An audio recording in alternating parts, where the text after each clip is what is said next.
Good morning. Thank you for joining me in this morning mindfulness practice. The last couple of days, I've been reading The Power of Awareness by Neville Goddard, and this is a fantastic book. It's challenging to read, to hear, to understand. And Bob Proctor used to suggest that we read 3 chapters in a particular order every single day. They are out of order in the book, but I'm going to read them the way Bob Proctor recommended, with chapter 14, The Effortless Way, being first, and then The Power of Assumption, chapter 3, I'll read second, and then third is Subjective Control, chapter 12. So I have been reading these, and you may have heard them before. If you've been following me on Morning Mindfulness, you might have heard them several times, but in this particular order, I want you to hear them today. I'll start with The Effortless Way. Neville Goddard says, the principle of least action governs everything in physics, from the path of a planet to the path of a pulse of light. Least action is the minimum of energy multiplied by the minimum of time. Therefore, in moving from your present state to the state desired, you must use the minimum of energy and take the shortest possible time. Your journey from one state of consciousness to another is a psychological one. So to make the journey, you must employ the psychological equivalent of least action, and the psychological equivalent is mere assumption. The day you fully realize the power of assumption, you discover that it works in complete conformity with this principle. It works by means of attention minus effort. Thus, with least action through an assumption, you hurry without haste and reach your goal without effort. Because creation is finished, what you desire already exists. It is excluded from view because you can only see the contents of your own consciousness. It is the function of an assumption to call back the excluded view and restore full vision. It is not the world, but your assumptions that change. An assumption brings the invisible into sight. It is nothing more nor less than seeing with the eye of God, i.e., imagination. For the Lord seeth not as a man seeth, for man looketh on the outward appearance, but the Lord looketh on the heart. The heart is the primary organ of sense, hence the first cause of experience. When you look on the heart, you are looking at your assumptions. Assumptions determine your experience. Watch your assumption with all diligence, for out of it are the issues of life. Assumptions have the power of objective realization. Every event in the visible world is the result of an assumption or idea in the unseen world. The present moment is all important, for it is only in the present moment that our assumptions can be controlled. The future must become the present in your mind if you would wisely operate the law of assumption. The future becomes the present when you imagine that you already are what you will be when your assumption is fulfilled. Be still, least action, and know that you are that which you desire to be. The end of longing should be being. Translate your dream into being. perpetual construction of future states without the consciousness of already being them, that is, picturing your desire without actually assuming the feeling of the wish fulfilled, is the fallacy and mirage of mankind. It is simply futile daydreaming. So, what this chapter says to me is we have to stop pushing and forcing and thinking that I have to, and just momentarily think about what it is that you truly desire. What are you longing to be? When you assume that state of being, then everything falls into place. When you start out being calm, knowing that you are enough, that everything is working out for your greater good, when you assume that, when you work in that state of being, when you're working from a full heart, a state of calmness, assuming that you already are enough, you already are loved, respected, powerful. You are a powerful creator. So, whatever you're thinking, whatever you're assuming, is how your day is going to go, how your life is going to go. So, the next chapter, my mentor, Bob Proctor, recommended was reading chapter 3, The Power of Assumption by Neville Goddard.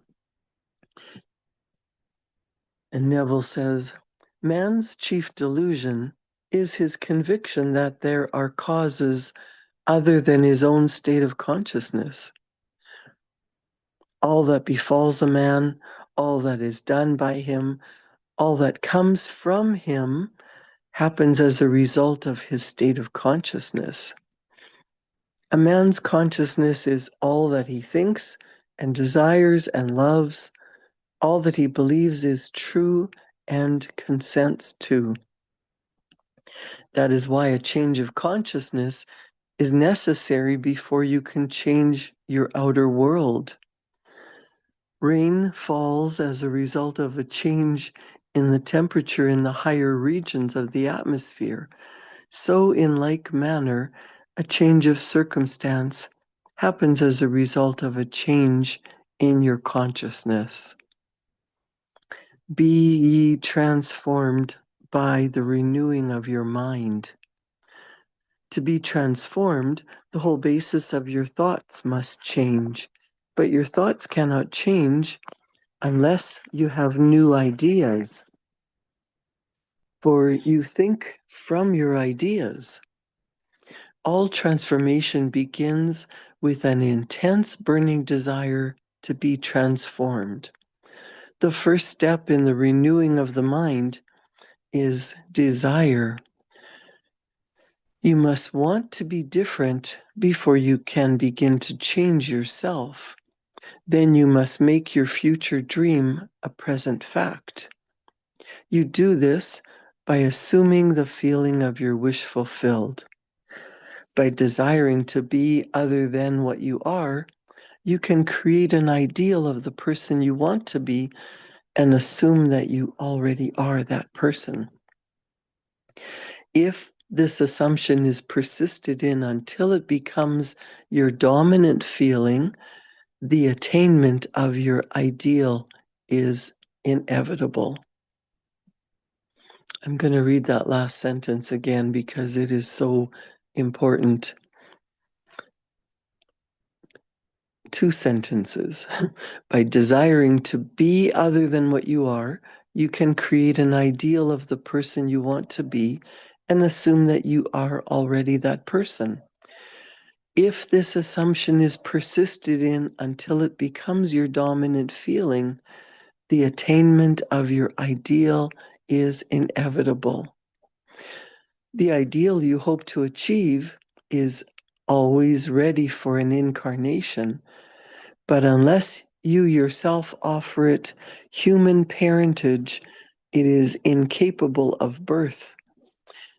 Therefore, your attitude should be one in which having desired to express a higher state, you alone accept the task of incarnating this new and greater value of yourself.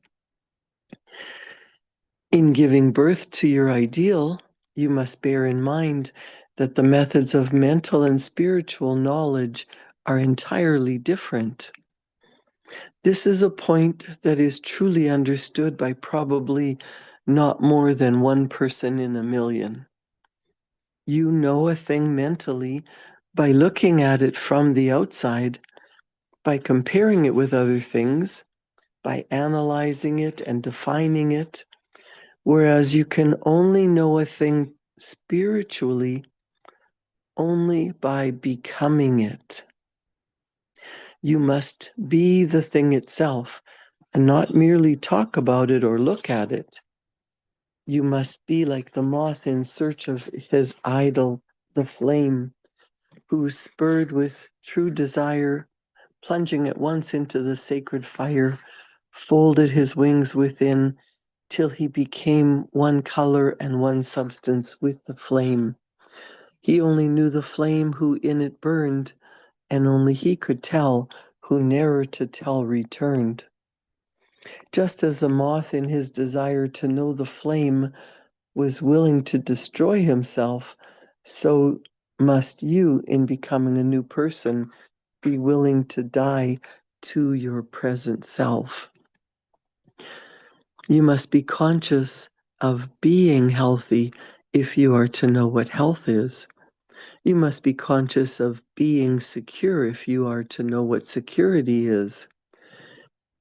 Therefore, to incarnate a new and greater value of yourself, you must assume that you already are what you want to be, and then live by faith in this assumption, which is not yet incarnate in the body of your life, in confidence that this new value or state of consciousness will become incarnated through your absolute fidelity to the assumption that you are that which you wish to be.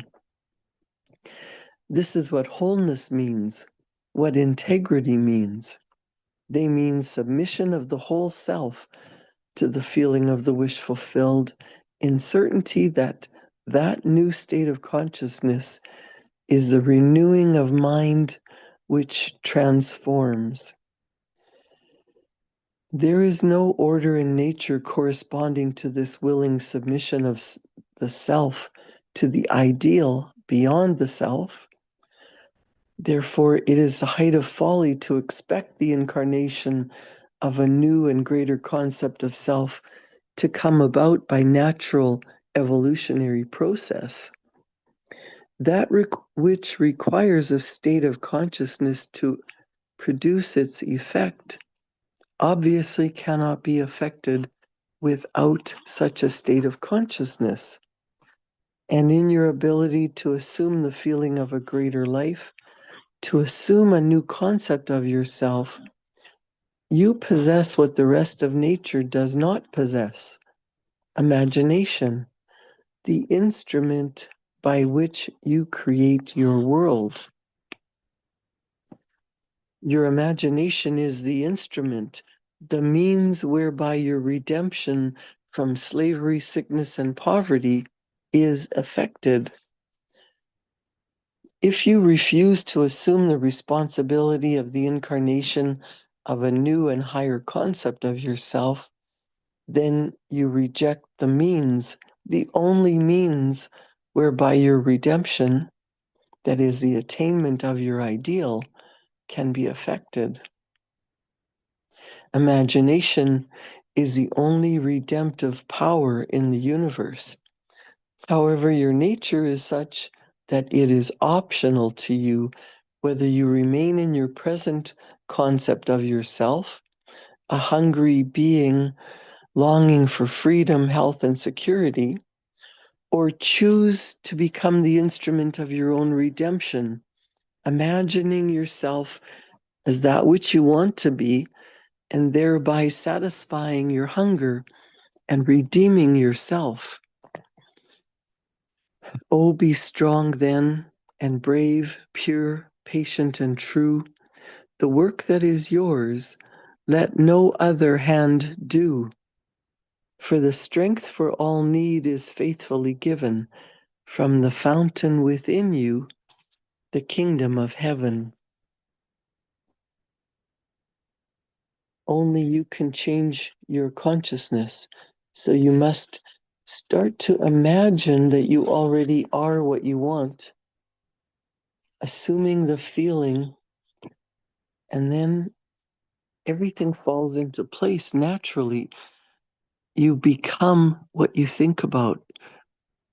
And Neville says, assume that you already are that version of yourself. And if you assume, and if you persist in this assumption until it becomes your dominant feeling, you will inevitably attain your ideal. This is practicing, rehearsing, being in that feeling as often as possible, as much as possible, assuming the wish fulfilled. Then it falls into place. And the third chapter that Bob Proctor recommended reading in this order from The Power of Awareness by Neville Goddard is chapter 12, Subjective Control. Your imagination is able to do all that you ask in proportion to the degree of your attention. All progress, all fulfillment of desire depend upon the control and concentration of your attention. Attention may be either attracted from without or directed from within. Attention is attracted from without when you are consciously occupied with the external impressions of the immediate present. The very lines of this page are attracting your attention from without. Your attention is directed from within when you deliberately choose what you will be preoccupied with mentally.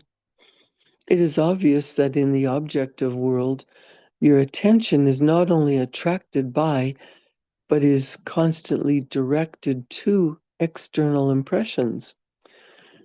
But your control in the subjective state is almost non-existent. For in this state, attention is usually the servant and not the master, the passenger and not the navigator of your world.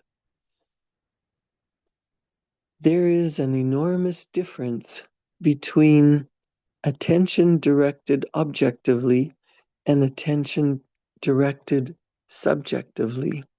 And the capacity to change your future depends on the latter. When you are able to control the movements of your attention in the subjective world, you can modify or alter your life as you please. But this control cannot be achieved if you allow your attention to be attracted constantly from without. Each day, set yourself the task of deliberately withdrawing your attention from the objective world and of focusing it subjectively. In other words, concentrate on those thoughts or moods which you deliberately determine. Then those things that now restrict you will fade and drop away. The day you achieve control of the movements of your attention in the subjective world, you are master of your fate. You will no longer accept the dominance of outside conditions or circumstances.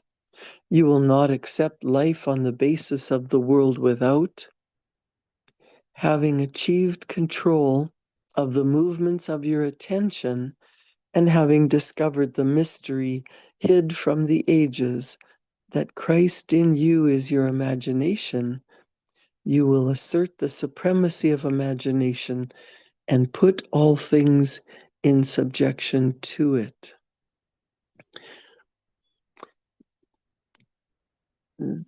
that is a lot to consider. But when you think about truly what Neville Goddard is telling us, there's a quote on the front of this book. Neville captured the sheer logic of creative mind principles as perhaps no other figure of his era. That was written in Science of Mind. So when you think about what are you longing for? You want productive work. You want to make sure things are done properly. You want to feel proud of your accomplishments. You want to have peace of mind, peace in your heart, peace in your family. You want loving relationships. You might not want to be extremely wealthy, but you want to have enough money to do what you want to do, when you want to do it, with who you want to do it. Well, that takes using your imagination in the right direction.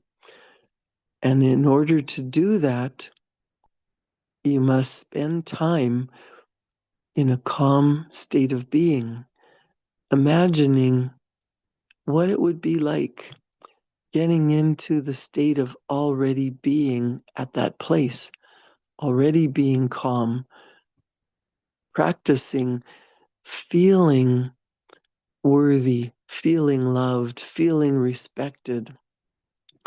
What do those feelings feel like? What does that mean to you? How important is it that you know in your heart of hearts that you are loved, that you are an eternal, infinite being?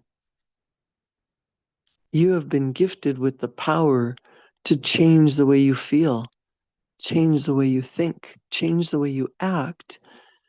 And in changing your thoughts, feelings, and actions, you change your entire life.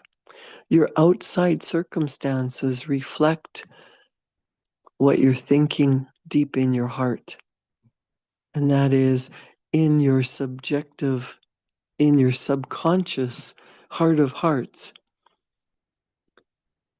rehearsing over and over and over, repeating over and over and over the affirmations that you want manifest in your life. I am love. I am loved. I am respected and respectful. I am healthy, wealthy, and wise. I am abundantly blessed. I am enough. I have always been enough. There is enough for everyone. There's no need for competition, because when you think of what you want and you believe that it's yours, you feel in your heart, you become consciously aware. Ideas come to you, and as you take action on new ideas and do things in a different manner, everything you want just becomes naturally your life.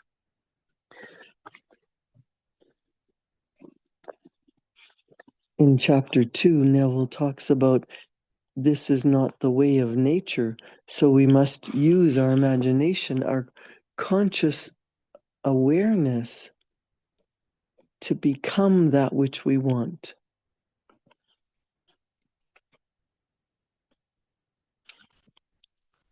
He said, your attitude should be one in which, having desired to express a higher state, you alone accept the task of incarnating this new and greater value of yourself. You can hear this every day, but unless you yourself transform your thoughts, your feelings, and your actions, nothing changes. That which requires a state of consciousness to produce its effect cannot be affected without the state of consciousness. And in your ability to assume the feeling of a greater life, to assume a new concept of yourself, You possess what the rest of nature does not possess. You have an imagination. Use it for your benefit. Don't use it against yourself. Your imagination is the instrument by which you create your world. So if you imagine that the world is a horrible place, that there's poverty and sickness, that's what you become aware of. If you use your imagination for what you want, being brave, pure, patient, true, being strong, imagining the concept of yourself already having freedom, health, security, whatever your desires are, it starts in your imagination. It starts with, what does it look like? What does that feel like? How would I be acting? What am I attracting into my life by the way I'm thinking, feeling, and acting? If what your results are, your current results are not what you want, you must think, feel, and do the opposite. That sounds illogical, but that's how change begins. In your mind, in your heart, in your actions, be the person that you want to be.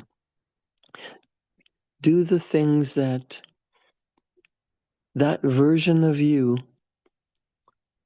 healthy, happy, loved, respected, enjoying life, working from the heart, serving from the heart, working with the intention of the results that you desire, that starts in your heart, in your mind, and in your actions.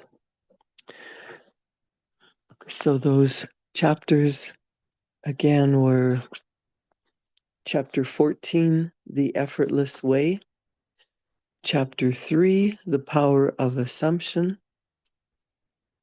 and the third chapter is chapter 12, Subjective Control from the Power of Awareness by Neville Goddard.